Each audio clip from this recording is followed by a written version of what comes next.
দুপুর 2টোর মতো বাজে। শীতের রোদ বাইরে। মেয়েটা এসে দাঁড়ালো মুস্তাকিনের সামনে। তার চোখে কোনো ইতস্তত ভাব নেই। দৃঢ় চোখের চাহনি, আত্মবিশ্বাস ভরপুর তাতে। মাহমুদ এগিয়ে এসে জিজ্ঞেস করল, ম্যাডাম, কোনো প্রয়োজনে এসেছেন? কিছু বলতে চান? মেয়েটা মাথা নাড়ল। মাহমুদ বলল, জি। কার সঙ্গে কথা বলতে চান? মেয়েটা মুস্তাকিনের দিকে তাকিয়ে বলল, আপনি কি কিছুটা সময় দিতে পারবেন? মুস্তাকিন ভ্রু জড়িয়ে মেয়েটাকে দেখে হাতঘড়িতে সময় দেখল। তারা বসল বাইরের একটি ডেস্কে। চেয়ারে বসে টেবিলের ওপর হাত রেখে হাত একত্র করে কয়েক সেকেন্ড দেখল মেয়েটাকে মুস্তাকিন। এরপর বলল, জি বলুন, কি বলতে চান? কণ্ঠস্বর ভারী, কৌতূহলী। আমি মাহেজাবিন আরমিন অন্ত, দানেশ বিশ্ববিদ্যালয়ের ছাত্রী। জি, চিনতে পেরেছি।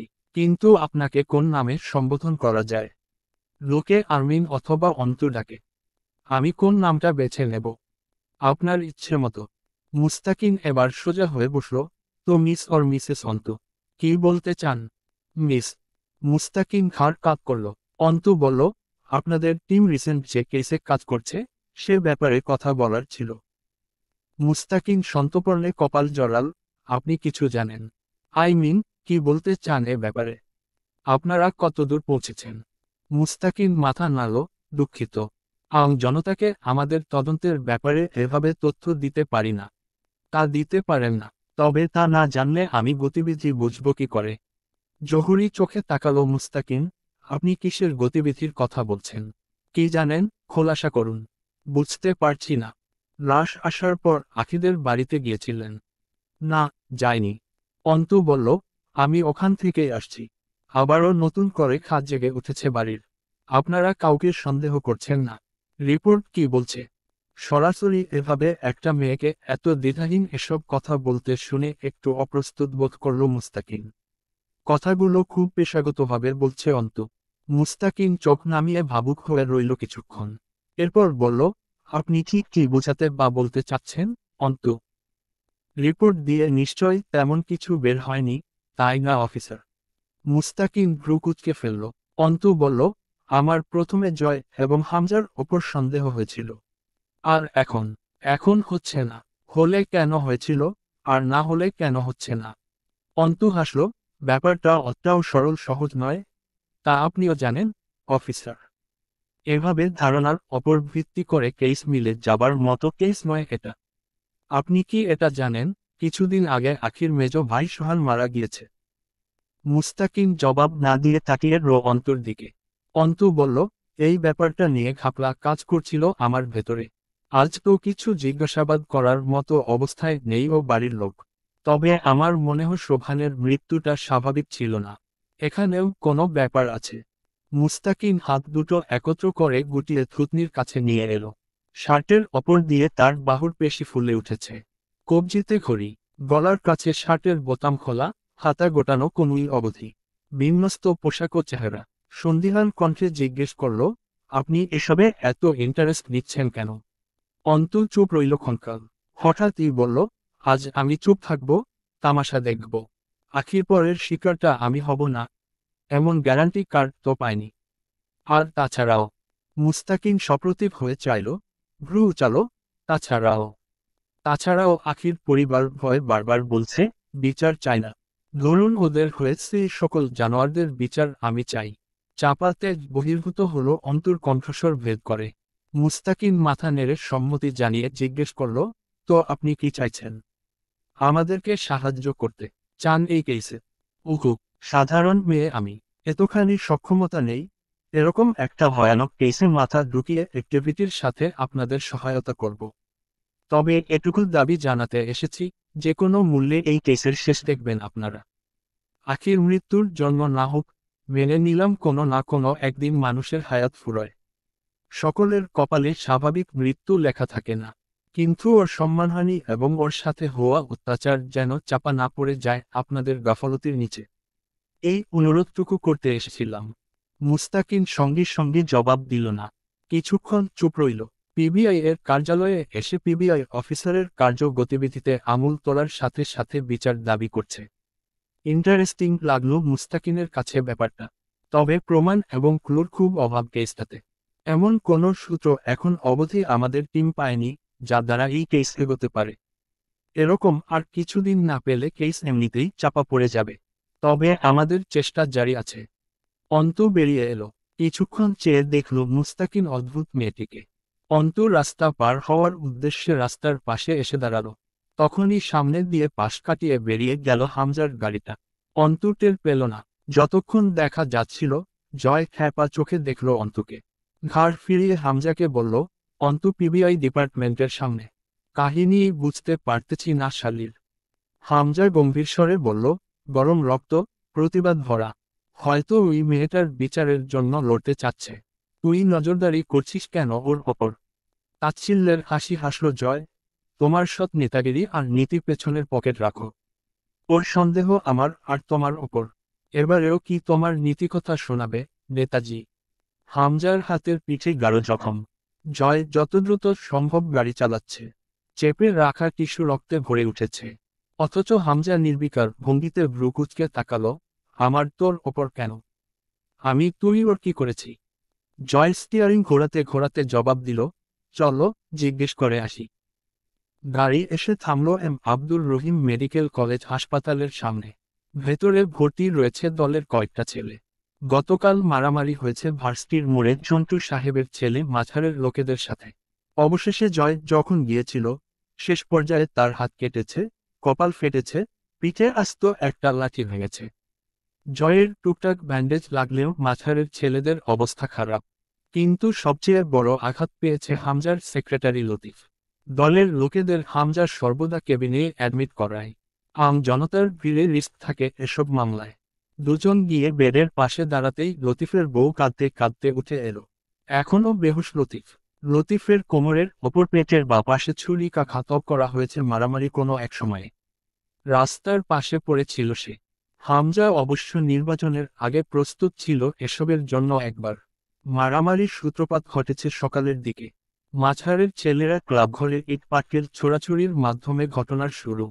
জয়ের মাস্টার্স ফাইনাল পরীক্ষা দিন বাদে।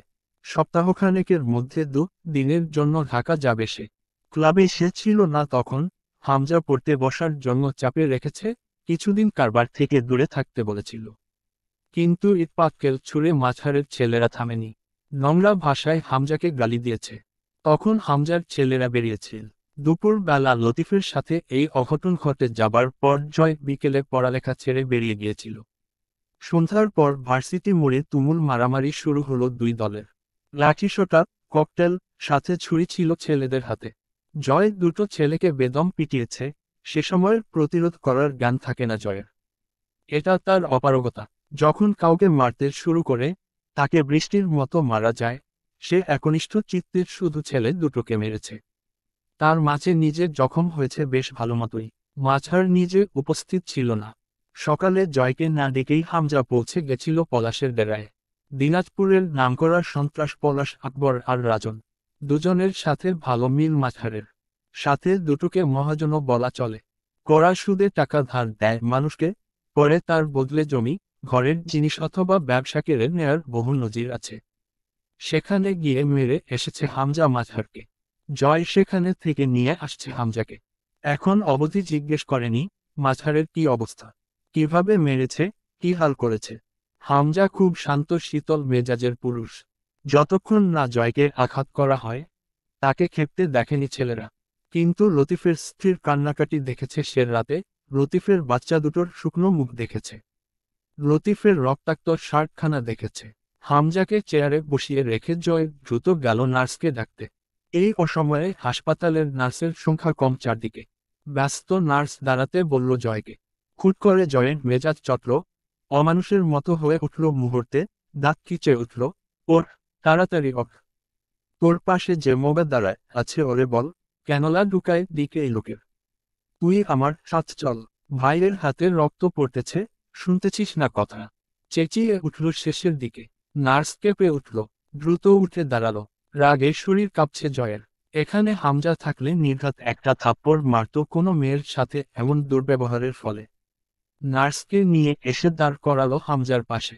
আসলে অনেকটা রক্ত বেরিয়ে সাদা পাঞ্জাবির রঙিন হয়ে উঠেছে হামজার। গালের পাশে কালশিটের দাগ দেখা যাচ্ছে। এটা অস্বাভাবিক নয়।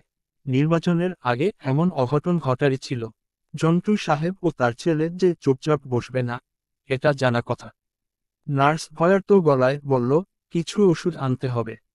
জয় তারা দিল। হ্যাঁ, বলেন সিস্টার, কি কি ওষুধ লাগবে? আমি এনে দিচ্ছি, দ্রুত বলেন। নার্স অপ্রস্তুত হল। কিছুক্ষণ আগে কি ব্যবহার ছিল, এখনই আবার সিস্টার বলছে। একটা কাগজের নাম লিখে দিল। জয় কারো হাতে দিল না কাগজখানা। নিজের দৌড়ে বেরিয়ে গেল ওষুধ আনতে।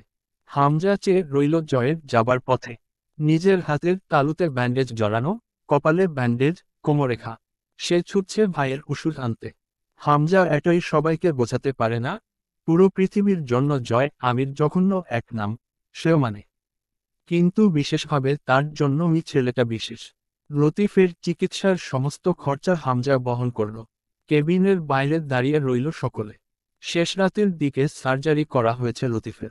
এখনও সেন্স ফেরেনি। চিন্তিত মুখে নিজের ব্যথা ভুলে উদ্বিগ্ন ভঙ্গিতে পায়াচারি করে চলল হামজা। সে কোনো সময় চায় না তার জন্য দলের ছেলেরা মূল্য দিক। সেদিন নিষেধ করে আসার পর হামজা নির্বাচন অফিসে গিয়ে জন্টু সাহেবের আপিল বাতিল করে এসেছে। তাতে যে জন্টু সাহেব খেপবেন তা জানা কথা। তবে আঘাতটা লতিফকে করে ওর পরিবারকে বিধ্বস্ত করে তোলাটা ঠিক হয়নি জন্টু সাহেবের। মাঝার ভালো খা খেয়েছে। যতদিন নির্বাচন শেষ না হচ্ছে, ঝামেলা যে টুকটাক লেগেই থাকবে, জানা কথা। নির্বাচনের পরেও কোনো বিশেষ ঝামেলা হওয়ার চান্স রয়েছে। রাত করে বাড়ি ফিরল হামজা। জয় ঢুকে পড়ল নিজের ঘরে। তার পড়ালেখায় গাফলতি চলবে না এখন। ঘরে ঢুকেই চেঁচিয়ে ডাকল মামিকে। দ্রুত পায়ে তরু এগিয়ে গেল। কি হয়েছে জয় ভায়া? খালামণি অসুস্থ, ব্যথা বেড়েছে। কিছু দরকার? জয় জ্যাকেটের চেইন খুলে ইশারা করল জ্যাকেটটা খুলে নিতে। তরু জ্যাকেট খুলে নিয়ে সেটা হ্যাঙ্গারে বাঁধিয়ে রাখল। জয় বাথরুমে ঢুকতে ঢুকতে বলল, এক কাপ গরম কফি বানিয়ে দে তো। আমি মামির কাছ থেকে ঘুরে এসে খাবো। আর ঘরটা ঝাড়ু দে, পায়ে নোংরা বাজছে। তরু ঝাড়ু দিতে দিতে দেয়ালের দিকে তাকায়। চারদিকে বড় ছোট ফ্রেমে বাঁধানো জয়ের ছবি, ওয়ালমেটে ভর্তি ঘরের দেয়াল। জয় যখন মামির রুমে এলো, দেখল হামজা মায়ের মাথার কাছে বসে আছে। মামা বারান্দার পাশে চেয়ারে বসা। মুখ বাঁকাল জয়, ওখানে বসে কি নিজেকে বীরপুরুষ প্রমাণ করতে চাইতেছ? বারান্দা দিয়ে ঠান্ডা আসছে না? পরে তো খেক খেক করে কাশবে। উমার কাশির আওয়াজ শুনতে একটুও ভাল লাগে না মামা। দরজা আটকে বসো। শাহানা ব্যথায় কুকড়ে গেছেন। হামজা মাথা নিচু করে বসে আছে মায়ের শিয়রে। জয় বকে উঠল, শালার ডাক্তাররা যদি কষ্টের সময়ে চিকিৎসা না করতে পারবে, তাইলে ডাক্তার ট্যাগ লাগানোর মানে কি? ব্যথা এখন, সার্জারি করবে মাস কয়েক পরে, এইটা কোনো চিকিৎসার মধ্যে পড়ে? তুলি জবাব দিল, তুই চুপ থাক। না বুঝে চেঁচাবি না। সবকিছুই তো আর তোর মুখের বোকার মতো সহজ না। আগে ওষুধ খাইয়ে ভেতরে একটা সার্জারির মতো পরিবেশ তৈরি করে এরপর সঠিক সময়ে সার্জারি করবেন ডাক্তারেরা। তোর মতো পদার্থবিজ্ঞান পড়ে অপদার্থ হয়নি তারা। ডাক্তার ওরা ভালো বোঝে। জয় দাঁত খিচে বকতে গিয়ে আবার চুপ করল। এখানে সবার মন খারাপ, এখন চুপ থাকা ভালো মানুষের কাজ। জয়ের ধারণা, সে খারাপ হলেও মাঝে মধ্যে একটু ভালো মানুষের মতো আচরণ দেখিয়ে লোককে চমকে দেয়া ভালো। বাইরে বেরিয়ে এলো। বাড়িটা খুব বিষণ্ণ লাগছে। জয়ের ভালো লাগছে না বিষয়টা। কালই গিয়ে কোয়েলকে আনতে হবে। ও থাকলে এখন দৌড়ে এসে কোলে উঠে আবদার করত, মামা আমিও ব্যান্ডেজ লাগাবো। এরপর দুজন চককেতু কিনতে যাব। ম্যাচিং ম্যাচিং হবে তোমার আমার ব্যান্ডেজ। শরীরের ব্যথা রাত বাড়ার সাথে সাথে প্রকট হচ্ছে। বারান্দায় গিয়ে দাঁড়িয়ে সিগারেট ধরালো। কোমরের ক্ষততে টান ধরেছে, পুরো গা হাত পা বিষ ব্যথা হয়েছে, এখন বোঝা যাচ্ছে। জয়ের রুমটা বাড়ির পেছনের দিকে। এখান থেকে বাড়ির পেছনের জঙ্গল চলে গেছে। বিশাল ফাঁকা পতিত জমি পড়ে আছে, সেখানে জংলি গাছপালা জন্মেছে। তরু কফি রেখে চলে যাবার সময় জয় ডাকল, খাবারটা রুমে দিয়ে যেত। জয় জানে, ও না বললেও মেয়েটা ঠিক নিয়ে আসতো। কেন এত যত্ন করে জানার বা বোঝার চেষ্টা করেনি কখনো জয়। তবে এই নিঃসঙ্গ পাপে ভরা জীবনে এই মেয়েটার বেশ মনোযোগ পায় সে। তরু খাবার আনলো। জয় তখন বিছানায় বসা। তরু খাবার রেখে চলে গেল না, দাঁড়িয়ে রইল। জয় জিজ্ঞেস করল, দাঁড়িয়ে আছিস কেন? চিকন মিষ্টি কণ্ঠস্বর তরুর, আপনি নিজে খেতে পারবেন, আমি খাইয়ে দেব। অবাক হলো না জয়, সে জানতো এমন কিছুই বলবে তরু। চেয়ে রইল তরুর মুখের দিকে কয়েক সেকেন্ড, এরপর মাথা নেড়ে সম্মতি জানালো। যত্ন করে খাওয়াতে বসলো তরু। খাবার চিবোতে চিবোতে একবার তরুকে দেখে নিয়ে নিঃশব্দে হাসল জয়। আমি খারাপ? লোকের নাম শুনলেই নাক ছিটকায়। তুই বিশেষ এই যত্ন কেন করিস? তরুর চোখের ঘন পাপড়ি নড়ে উঠল। একবার তাকিয়ে চোখ নামিয়ে নিল। আস্তে করে বলল, হা করুন। জয় লোকমাটা গালে না নিয়ে আবার হাসল, ভালোবাসির আমায়। হাত থেমে গেল তরুর, চোখের কোণে জলের ছিটা জমেছে। জয় হালকা ব্যস্ত হলো। এই পাগলি, এই কাঁদছিস কেন? আমি স্বয়ং পাপ, আমাকে ভালোবাসতে নেই। এজন্য আমিও পাপকে ভালোবাসি অবশেষে। জীবনে এমন সব নিকৃষ্ট পাপ করে রেখেছি, কেউ যদি তার শাস্তি কোনোদিন দেয় আমায়, তাহলে তা হবে আমার জঘন্য মৃত্যু। আবার আমার পাপের পেছনে এমন কোনো ব্যাকগ্রাউন্ড নেই, যা শোনার পর মানুষ ইমোশনাল হবে, বা বলবে এই জন্য আমি বাধ্য হয়েছি বা এমন হয়েছি। সবই করেছি ক্ষমতার জোরে। তুই যে আমায় ভালোবাসিস, তুইও সমান পাপী। কারণ আমার মতো পাপিষ্ঠকে কোনো সুন্দর মনের মানুষ ভালোবাসতে পারে না, তা জানি আমি। যে কোনোদিন আমায় ভালোবাসবে বা বেসেছে, আমি জেনে নিই তার ভেতরেও আমার মতোই পাপ আছে। নয়তো কেউ আমার পক্ষপাতিত্ব করতে পারে না। তরু চুপচাপ খাবার খাওয়ায় জয়কে। সযত্নে মলম লাগিয়ে দিল পিঠের ক্ষততে। ওষুধগুলো খাইয়ে দিয়ে জয়ের হাতের ঘড়ি, শার্টটা খুলে দিল। শুইয়ে দিয়ে কম্বলটা গলা অবধি তুলে দিয়ে মাথার কাছে বসল। গভীর মনোযোগের সাথে জয়ের মাথায় হাত বুলিয়ে দিল, চুল টেনে দিল, কপাল টিপে দিল। জয় চোখ বুজে চুপচাপ নেয় সেই সেবাগুলো। একদৃষ্টে চেয়ে তরু জয়ের মুখের দিকে। খোঁচা দাড়ির গালটা হাত দিয়ে আদর করতে ইচ্ছে করছে। জয়ের নিঃশ্বাস ভারী ভারী পড়তে শুরু করে। বহুদিন এভাবে পাশেই শুয়ে পড়েছে সে জয়ের। অথচ সকালে উঠে নিজেকে অক্ষত অবস্থায় দেখে জয়ের প্রতি ভালোবাসা বেড়েছে।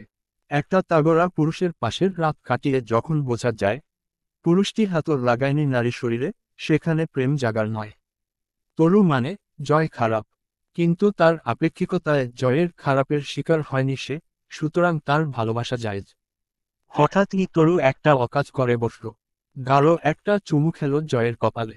ফিসফিস করে বলল, আপনাকে ভালোবাসা যদি পাপ হয়, আপনাকে ভালোবেসে আমায় যদি পাপী হতে হয়, তো পাপী ঠিক, আমি সেই পাপী করেছি। প্রেমিকা না হয়ে বরং আপনার পাপিষ্ঠা নারী হয়েছি। তবুও আমি আপনাকে ভালোবেসেছি, জয় আমির। একথা অনস্বীকার্য, একথা চিরধার্য। জয়ের ঠোঁটের এক কোণ প্রসারিত হয়ে উঠল। অবচেতন কানে এই কথাগুলো শুনে ফেলল জয়। তরু আর বসল না, দৌড়ে বেরিয়ে গেল জয়ের রুম থেকে। সকাল 9টায় হামজার ঘুম ভাঙল জয়ের গলাভাঙা গানে। হিলিক বেঁধে গেছে যেন গানের। সে কোনো সময় বিষণ্ণ থাকে না। সিচুয়েশন যেমনই হোক, অল টাইম চিল। এটা তার স্লোগান। ভেসে আসছে টুংটাং গিটারের সুর আর আধভাঙা গলায় তলা সুর। টিল মনে পড়ে বারবার, সময়ের কারবার, রাস্তারা ফেরোয়ার হারিয়েছে আজ। চাওয়াদের শেষ নেই, জানি তবু পারি কই, চরে বসি বারবার স্বপ্ন জাহাজ। চাইলে চলে যা যদি না থাকে উপায়, সুতোয় বাঁধা জীবন ছেড়ে পালাবি কোথায়। হাতের ব্যান্ডেজ নিয়েই শুরু করে দিয়েছে টুংটাং গিটার বাজানো। নড়তে চড়তেই হামজার মুখ চোখ কুঁচকে উঠল গায়ের ব্যথায়। রিমি নেই, রাত থেকে মেয়েটা কথা বলছে না। গলা বাড়িয়ে ডাকল, জয়, জয়, এদিকে আয়, জয়। জয় আওয়াজ দিল, জি সাহেব। রুমে ঢুকে বলল, চালু হয়ে গেছে তোমার ভাঙা রেডিও। ওটা থামাও তো, ঘ্যারঘ্যার করছে। ধপ করে শুয়ে পড়ল বিছানার ওপর হামজার পাশে। হামজা জিজ্ঞেস করল, আমার ডাক শুনতে ভাঙা রেডিওর মতো ঘ্যারঘ্যারে লাগছে? এত ভালো লাগে না শুনতে। তুই ধরো। কুশন তুলে মুখের ওপর ছুড়ল হামজা, কিসের মতো লাগে তাইলে? সঙ্গে সঙ্গে লাফিয়ে উঠে দাঁড়ালো জয়, বললে চাকরি থাকবে না। চাকরি তোর এমনিতেও থাকবে না। আমি যদি তোর গানের গুণগান করি, তুই তো মেয়েলোকের মতো হাত পা আছড়ে কাঁদতে লেগে যাবি। সেই হিসেবে আর হারুন ফাটা মার্কা গলায় গান গাইবি না, বাড়ি থেকে পাছায় লাথি মেরে বের করব তোকে। জয় ভাব নিয়ে 3/4 প্যান্টের পকেট একহাত রেখে দাঁড়ালো, তোমার বাপের এই খুনোপোকা ধরা ভেড়ি বাড়িতে আমি আছি, শুক্রিয়া আদায় করো। বিশাল কামাই করছিস থেকে, যাও ভাগ। ও তুমি বুঝবা না, ব্রহ। মামির কাছে জিজ্ঞেস করো, সে বুঝিয়ে দেবে। আমি হলাম সোনার ডিম দেওয়া রাজহাঁস। অকপটে খুচা মারা কথা বলে দাঁড়িয়ে রইল জয়। হামজা হাই তুলে বলল, যা, গিয়ে পড়তে বসো। তার আগে ওখান থেকে আমার তোয়ালেটা দে। জয় চোখ ছোট করে তাকায়, কেন, তুমি উঠতে পারতেছ না? পরনে কোনো জাঙ্গিয়া টাঙ্গিয়াও নাই নাকি? একলাফে বিছানা থেকে নামলো হামজা, ডাক কি চল, এদিকে আয় শুয়োর, তোর জাঙ্গিয়া খুলে তোকে শহর ঘুরিয়ে আনবো আজ আমি। দৌড়ে ঘর ছাড়তে ছাড়তে জয় চেঁচায়, ছি ভাই, ছোট ভাইয়ের ইজ্জত মানে জাঙ্গিয়া নিয়ে টান পাড়াপাড়ি করতে বাধল না তোমার? আমি ভার্জিন একটা, সরল সহজ নিরীহ ছেলে, ভাই। সব রেখে সোজা জাঙ্গিয়াতে হামলা। নাউজুবিল্লাহ, এই মুখ আর সমাজে দেখানোর যোগ্য রাখলে না আমার। হেসে ফেলল হামজা, হাতের কুসুমটা সজোরে ছুঁড়ে মারল। গোসলে যাবার জন্য তোয়ালে খাড়ে করে রিমিকে ডাকলো কয়েকবার। জবাব এলো না। খানিক বাদে তরু এলো, কি হয়েছে বড় ভায়া? কিছু দরকার? গম্ভীর চেহারায় মাথা দুলালো হামজা, তোর ভাবিকে দরকার। মুখ লুকিয়ে ফিক করে ঠোঁট চেপে হেসে ফেলল তরু। রিমি এলো, মুখ ভার। এসেই বিছানা গোটাতে শুরু করে রিমি। হামজা এগিয়ে গিয়ে পেছনে থেকে চাপটে ধরল রিমিকে, কাঁধের ওপর থুতনি ঘষে বলল, কি হয়েছে ম্যাডামের? কথা না বলার ব্রত রেখেছেন নাকি? রিমি ছাড়ানোর চেষ্টা করল হামজাকে। হামজা আরো শক্ত করে পেট চেপে ধরল। তার লোমশ বুকটা ঠেকল রিমির পিঠে। দমল না রিমি, মুচামুচড়ি করছে খুব। হামজা এবার রিমির হাত দুটো মুঠো করে চেপে ধরে নিজের দিকে করালো। হামজার বিশালদেহী শরীরের তুলনায় নেহাত ছোটখাটো অভিমানিনী মেয়েটা। হামজা কপট চিবিয়ে জিজ্ঞেস করল, কি হয়েছে, এমন করছো কেন? আমার দিকে তাকাও, রিমি। তীক্ষ্ণ চোখে তাকায় রিমি, জবাবদিহি চাওয়ার মতো শক্ত মুখে বলে, মাঝার ভাইকে মেরেছেন আপনি। কেন? হামজা নরম হলো, ব্যান্ডেজ করা হাতটা শিথিল করে রিমির থুতনিতে বুলাতে বুলাতে বলল, তোমাকে বলেছি না আমার কাজ এবং পার্টির ব্যাপারে না ভাবতে। এসব বিষয়ে তোমার মাথায় রাখতে হবে না। এই নিয়ে রাগ করে আছো? চাই হোক, আমার দিকে তাকাও, এদিকে দেখো। থুতনি উঁচিয়ে ধরল হামজা। আপনার পার্টির ব্যাপার? এটা আপনার পার্টির ব্যাপার বলে মনে হয়? মাঝার আমার চাচাতো ভাই। খুট করে হামজা শক্ত হলো যেন, ঘাড় কাত করল, আর আমি? আর আপনি কি অমানুষ স্বামী আমার? তাই তো, মাঝার ভাইকে ওভাবে কেন মেরেছেন জানোয়ারের মতো? আমার ক্ষতগুলো নজরে আসছে না তোমার? আপনার ক্ষত, সেটা মাঝারকে মারতে না গেলে তো হতো না। ওকে ঢাকায় নিয়ে যাওয়া হয়েছে। কতটা মারলে তা করতে হয়? কি মার মেরেছেন ওকে? মেরে ফেলতে চেয়েছিলেন? ও আপনাকে আগেই মেরেছে? নাকি আপনার জানোয়ার মার্কা হাত থেকে নিজেকে রক্ষা করতে আপনাকে আঘাত করেছে? হামজা শাসিয়ে উঠল, চোখ লাল হয়ে উঠেছে তার। ওভাবেই চিবিয়ে বলল, মাঝার জয়কে মেরেছে। তুমি বেশি কথা বলছো, রিমি। একদম ঠিক বলেছেন, নেতাবাবু। আজ একটুও কম কথা বলার ইচ্ছে নেই আমার।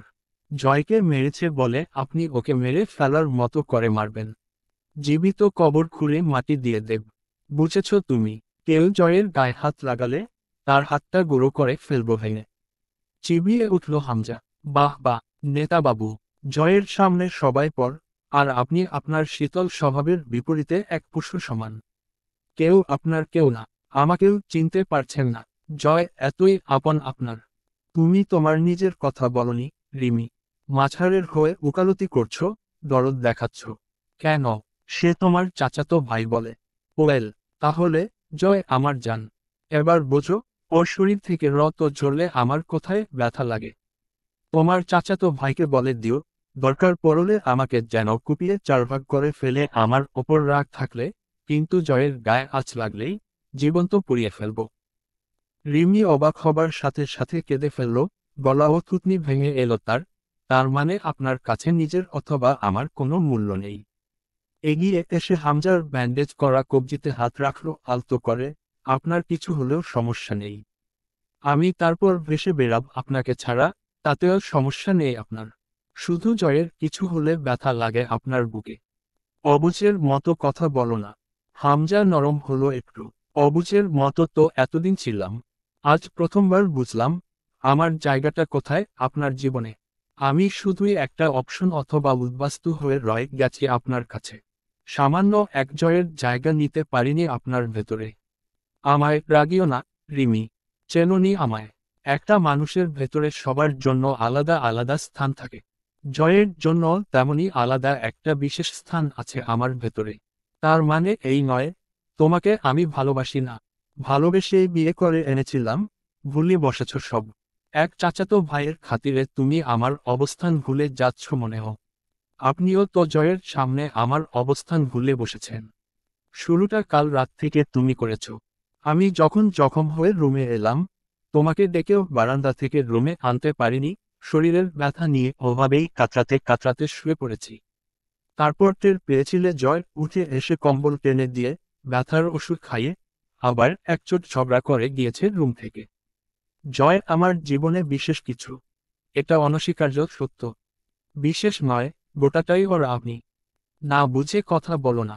জয়ের পুরো দুনিয়ার জন্য জঘন্য এক ব্যক্তিত্ব হয়ে উঠলেও সেদিনও আমার কাছে, এবং চিরদিনও আদরের। লোকের সাপেক্ষে না, আমার সাপেক্ষে বিচার করলে ওকে ভালোবাসা আমার জন্য জায়েজ। কেন? সে কি এমন মহান লোক? কোনোদিন ওর শার্টটা খুলে পিঠের দিকে নজর দিও। এখন ও দগদগে একটা খায়ের দাগ বয়ে নিয়ে বেড়াচ্ছে পিঠে। যখন তুমি এসেছিলে না আমার জীবনে, যখন নেতা হয়ে উঠিনি আমি, সেকালেও জয় নিজের শরীরে গুলি খেতে আমার সামনে এসে পিঠ পেতে দিয়েছিল। তখন আমি ছাত্রনেতা হয়ে উঠিনি। ওর সেই পিঠ পেতে খাওয়া গুলি আজ আমায় বাঁচিয়ে না রাখলে তোমার ভালোবাসা অবধি পৌঁছাতাম না আমি। তার আগেই আমার পিচ্ছা ফুরিয়ে যেত। আমার বুকের গলি পিঠে খাওয়া নষ্ট ছেলেটাকে এই হামজা পাটোয়ারি খুব ভালোবাসে। ও আমার ফুফাতো ভাই না, আমার জান। পরবর্তীতে তুমি ওর বিপক্ষে কোনোদিন কথা বলতে এসো না। আমি চাই না এ নিয়ে কোনো ভাগাভাগি হোক। আমার জীবনে জয়ের তুলনা শুধু জয়, ও আমার বিজয় জয়। রিমি কেন জানি ফুপিয়ে উঠল। হামজা দুটো শ্বাস নিয়ে রিমির একদম কাছে গিয়ে দাঁড়ালো। রাজনীতিবিদের বউ হতে গেলে বহু পারিপার্শ্বিক বুঝো আর ধৈর্য থাকতে হয়। আমি ভাবতাম তোমার তা আছে, আজ তা ভুল লাগছে। মাঝার তোমার চাচাতো ভাই হওয়ার আগে আমার প্রতিপক্ষ। তার সঙ্গে ঝামেলা হলে তুমি তোমার স্বামী অথবা ভাই, কার পক্ষে থাকবে সেটা তোমার বিষয়। কিন্তু আমি আমার গতিবিধি থেকে পিছপা হতে পারি না। রাজনীতিতে চলতে গেলে বহু সম্পর্কে জবাই করে সামনে এগোতে হয় এক পা করে। তাই করে এগিয়েছি। তুমি জানো না সেসব। তাহলে জয়কে জবাই করেননি কেন আজও? ওর সাথেকার সম্পর্ককে জবাই করবেন কবে? কপাল জড়িয়ে ফেলল হামজা। খানিক পরে ধাতস্থ হয়ে জবাব দিল, ও কখনো আমার পথে বাধা হয়ে আসেনি। আর যদি আসে? কিছুক্ষণ রিমির জেদি মুখের দিকে চেয়ে থেকে হেসে ফেলল হামজা। তুমি দেখছি জয়কে নিজের সতীনের মতো হিংসা করো। একরোখা কণ্ঠে বলল রিমি, তার চেয়েও খারাপ হবে। আমার ওকে সহ্য হচ্ছে না, একটুও না। কেন? ওর কাছে গিয়ে আপনি ভাগ হয়ে গিয়েছেন আমার থেকে। আজ আমার সাথে চোখ রাঙিয়ে আমাকে শাসিয়ে কথা বলতে দ্বিধা করেননি। আর কিছু বললে গায়ে হাতও তুলতেন। এবার হামজা একটু সপ্রতিভ হলো। কাছাকাছি গিয়ে দাঁড়িয়ে নরম সুরে নিজেকে উপস্থাপন করার সুরে বলল, এতটা নিচু আর কাপুরুষ আমি কখনোই হতে পারবো না যে কোনো নারী, বিশেষ করে তোমার গায়ে হাত উঠবে। আর সবটাই ভুল ধারণা তোমার। অভিমানে জড়ানো কণ্ঠে বলল রিমি, তাই হোক, তবে এই ভুল নিয়ে বাঁচতে চাই। এতে ক্ষতিগ্রস্ত হবে তুমি। হামজা আজ বের হলো না। জয়কে কঠোর নিষেধাজ্ঞা দিল। সকাল 10টা অবধি ঘরে বসে থেকে দম আটকে গেল জয়ের। তরু এসে দুবার দেখে গেছে। ওষুধ দিয়ে গেছে সকালে। ছাদে গিয়ে বসল। ছাদের দুটো বিভাজন। ছোট্ট এক টুকরো তরু চেয়ে নিয়ে ফুল গাছ লাগিয়েছে। বাকিটা ছাদটা জয়ের চিলেকোঠা, ছোট আমগাছ, কবুতরের খাঁচা। তরু এসেছিল কয়েকবার দেখতে। শরীর ভাঙা, রোদে বসে আছে। তরু বলল, গোসল করবেন না? পানি ভরেছি। পরে করব। থাক। পা মেলে বসে বইয়ে চোখ বুলালো। গিটারটা তুলে নিয়ে গান গাইল। তো কখনো ঠান্ডা হয়ে পড়ে থাকা চায়ের কাপে চুমুক দিচ্ছে। তরু এসে জিজ্ঞেস করল, শরীর খারাপ লাগছে? না, 19 শতকের মেয়েলোকের মতো ঘরবন্দি জীবন কাটাচ্ছি। তোর শরীর আর মন আবার লুঙ্গি ডান্স দেবে নাকি এই অবস্থায়? যা তো তুই। কানের কাছে ঘ্যান ঘ্যান করিস না, মা। মেজাজ চটে যাচ্ছে যে কোনো কিছুতেই। যা। দুপুর 1:30টার দিকে এই শরীরেই বেরিয়ে পড়ল বাড়ি থেকে। সম্ভব নয় এভাবে ঘরে পড়ে থাকা। হামজা তখন ব্যথার ওষুধ খেয়ে ঘুমাচ্ছে নিজের রুমে। বেশ ভালো রোদ বেরিয়েছে দুদিন বাদে। আগের দুদিন সূর্যের তেজ কম ছিল। ক্লাস শেষে বিল্ডিং থেকে বের হয়ে শহীদ মিনারের সম্মুখে এসে দাঁড়ালো অন্তু। অন্তু। পেছনে ফিরে তাকালো অন্তু। প্যান্ট শার্টের ওপর সাদা রঙা বিশাল একটা শাল জড়ানো জয়ের শরীরে। উদ্ভট ব্যাপার, সাধারণত পরে লুঙ্গি, তাছাড়া কড়া রোদ বেরিয়েছে, তাতে চাদরের প্রয়োজন নেই। ঘৃণায় চোখ নত করল অন্তু। জয় সামনে এসে দাঁড়ালো। তোমার নাম কে রেখেছিল? আপনার কাছে প্রয়োজনীয় কোনো টপিক থাকে না, তাই না? অবশ্য যুক্তিযুক্ত বিষয় আপনার সাথে যায় না। তুমি শালি চটকানা খাবা, থাপড়ে তোমার মুখের নকশা বদলে দিই। তার আগে প্রশ্নের উত্তর দাও। অন্তু বিরক্তি গিলে চোখ বুজে বলল, আব্বু রেখেছ, এখন আমি যাই। জয় যেন শুনতে পেল না শেষের কথাটা। তোমার বাপ এই বেটি মার্কা নাম ছাড়া মুল্লুক ঘুরে আর কোনো নাম পায় নাই। অন্তু, আরমিন, কিসব বেওড়া নামের বাহার।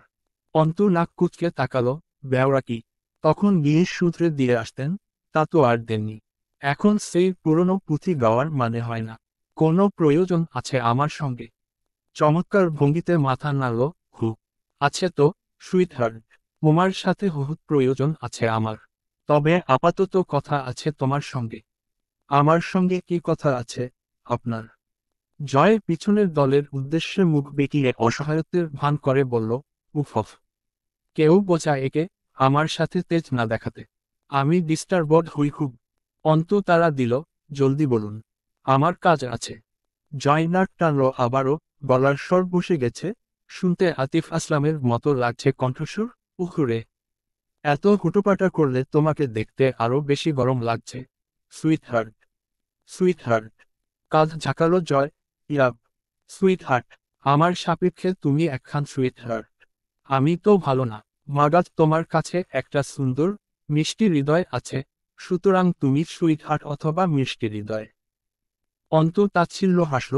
সেই সূত্র অনুসারে তো আমি সকলেরই সুইটহার্ট। জয় হুট করে দাঁতের দাঁত পিষল। জানে মেরে ফেলবো, খালাস হয়ে যাবে একদম দুনিয়া থেকে, আমি বাদে তুমি আর যার যার সুইটহার্ট। আমি ডেকেছি এই নামে, সুতরাং শুধুই আমি ডাকব। নিজস্বতা দেখানোর এই ভঙ্গিমাটাও কেবলমাত্র জয়ের রসিকতারই অংশ। বুঝে অন্তু চুপ রইল। চলো, কোথাও বসি। অন্তু হাসল। আপনার মাথা নষ্ট, সিনিয়র। ঘাড় নেড়ে সম্মতি জানায় জয়। খুঁজছ সিস্টার? তা একটু আধটু অবশ্যই। তাই বলে তুমি খোঁটা দিতে পারো না আমায়? অন্তু সুন্দর করে হাসল। নাটক শেষ হয়েছে আপনার। শো শেষ হলে এবার আমি যাই। জয় মারির দাঁতে জিহ্বা ঠেকিয়ে হাসল। নাটক ভালো লেগেছে তোমার? ভালো লাগলে আর একটু করি। খুব বাজে ছিল। জয় কার চুলকালো। খুব। শুনেছিলাম, প্রেমে পড়লে মানুষের মেধা হারিয়ে যায়। আমারও নাটক কথার গুণ হারিয়ে গেছে তোমার প্রেমে পড়ে। উফ, কি যে প্রেম প্রেম পাচ্ছে তোমায় দেখে। ইচ্ছে করতেছে দাঁত চোপড়ার স্ট্রাকচার বদলে দিই। এত প্রেম কেন তোমার মধ্যে? প্রেমের গোডাউন যেন। জয়ের নাটক দেখে অন্তর্ঘৃণার উদ্রেক হওয়ার সাথে সাথে হাসিও পেল। একটা মানুষ কতটা খারাপ মানসিকতার হলে কাউকে জ্বালাতন করতে এমন বাজে পন্থা অবলম্বন করতে পারে। শহীদ মিনারের সিঁড়ির ওপর বসল জয়। বসার সময় চাদর উঠে যাওয়ায় ক্ষত দেখা গেল। পৈশাচিক এক আনন্দ হলো অন্তর। আরমিন, খুব। চলো বিয়েশাদি করে ফেলি। কত বয়স হয়ে গেল আমার, কতকাল একা ঘুমাবো অত বড় বিছানায়। অন্তু অতি ধৈর্যের সাথে হাসল। ভাবনাটা ভালো। তবে সব ভাবনা বাস্তবায়িত করতে হবে কেন? ভাবনা বাস্তবায়িত না করলে চলে, কিন্তু চাহিদা, সেটা পূরণ না করলে কি করে চলবে? ঠোঁট উল্টে ছায় দিল অন্তু। যুক্তি আছে যুক্তিতে। এই সৌভাগ্য আমার কোনো নেকির ফল, যে আমি আপনার চাহিদা হয়ে উঠেছি। জয় বেশ উৎসাহিত কণ্ঠে বলল, এক্সাক্টলি। কোনো না কোনো নেকির কাজ তো করেছিলে জীবনে, এজন্যই তো আমি তোমার প্রেমে মজে যাচ্ছি দিন দিন। কি জাদুটাই করলে, শালি তুমি। মেরে ফেলো আমায়। কবির একটু নড়েচড়ে উঠল এবার, কাশল গলা খাকারি দিয়ে। জয় দ্রুত পিছে ফিরল। কি রে, তুই আবার অস্ত্র বের করছিস নাকি? আরে শালা, প্রেমিকার প্রেমে মরা আর তোর মতো ব্রয়লারের অস্ত্রের আঘাতে মরা এক না রে পাগলা। তার ওপর প্রেমিকার সামনে তোর হাতে জখম হয়ে মরলে মান ইজ্জত কিছু থাকবে? অন্তু জিজ্ঞেস করল, আপনার জরুরি কথাটা বললেন না এখনো? Love you. প্রেমে পড়ে যাও আমার। অন্তু হাসল। এই জন্মে তো না, পরের জনম অবধি অপেক্ষা করতে বলছো? জি, একদম। যেটার কোনো অস্তিত্ব নেই। তাহলে তো যা হওয়ার আর করার, এই জন্মেই করতে হবে। এত খারাপ দিন আমার জীবনে কোনোদিন আসবে না। অন্তর শীতল ভাবটা কেমন ন্যাপথলিনের টুকরোর মতো বাষ্প হয়ে যাচ্ছে, যেন কড়া হয়ে উঠছে কণ্ঠস্বর। জয় উঠে দাঁড়ালো, তোমার জীবনে এত ভালো দিন আমি রাখবো না যে তুমি আমায় ভালো না বেসে পার পাবে। চ্যালেঞ্জ করো না আমায়। আমি সিরিয়াস হয়ে গেলে খুব বাজেভাবে ফেঁসে যাবে। কথাটা দারুণ প্রভাবিত করলো অন্তুকে। কর্কশ গলায় বলে উঠল, ধরুন, চ্যালেঞ্জ করলাম।